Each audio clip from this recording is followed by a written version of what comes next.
Frogs have amazing personalities themselves. They are just as important in the environment as these large animals as well.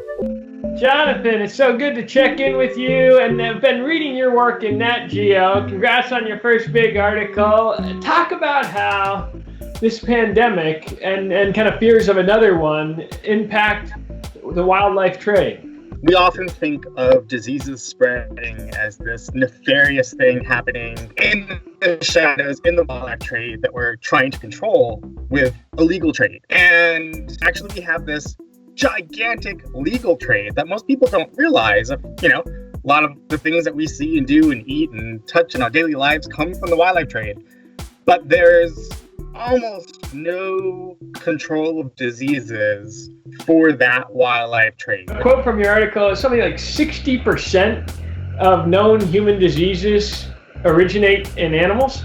All the major infectious diseases that affect humans, of those, the majority have a source in animals, but not to vilify those animals. That it's always coming from human activity that is encroaching on those animals, that is changing the way the animals normally exist.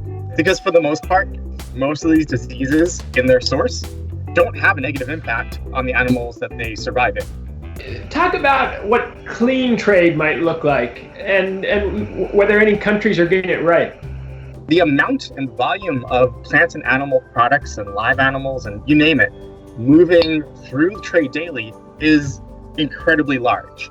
But unfortunately, within that trade, if animals are carrying diseases that don't immediately impact human health that we know of, are not being looked for and not being stopped.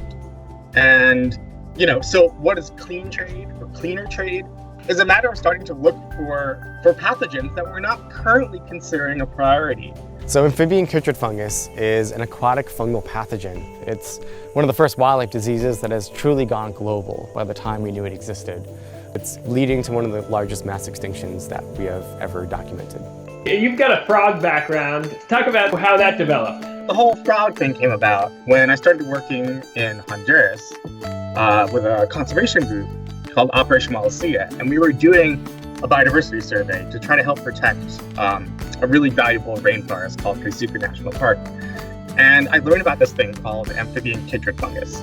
It was believed to be causing declines and extinctions all over the world. And so I decided to do a study and see if this disease was present in the rainforest. And that was my first experience getting support from National Geographic as a young explorer, which made all the difference, because as a result of that expedition, I found the disease everywhere that I looked, and that was just mind-blowing and really alarming to me.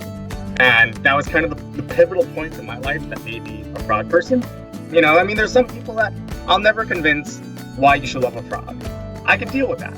But I think you should still be able to understand how animals dying and getting sick and people cutting down the forest brings you into contact with diseases that will impact your life. And if only for that reason, we need to do things more carefully and more sensibly in the future. And on an individual level, what can individuals do, either to take precautions or just kind of live in a way that's more sensitive to these forces? Be something as simple as, for example, if you're going to buy pets at a pet store, asking more questions than you normally would. Maybe you want to ask, was this bred in captivity? Was it sampled for disease? It's not always black and white that, this is good, this is bad, but I need to know more information that needs to inform my decision. Not only does that help you make an informed decision, but I think that sends messages to the industry that, people care about this. So if I'm not doing that, maybe we need to think about that. And maybe that could have a bigger trickle-on effect. Well, Jonathan, you clearly care deeply about this issue, and you're doing so much to inform us. So thanks for your article, and keep fighting the good fight. Yeah, thank you so much for your time and for your interest. I appreciate it.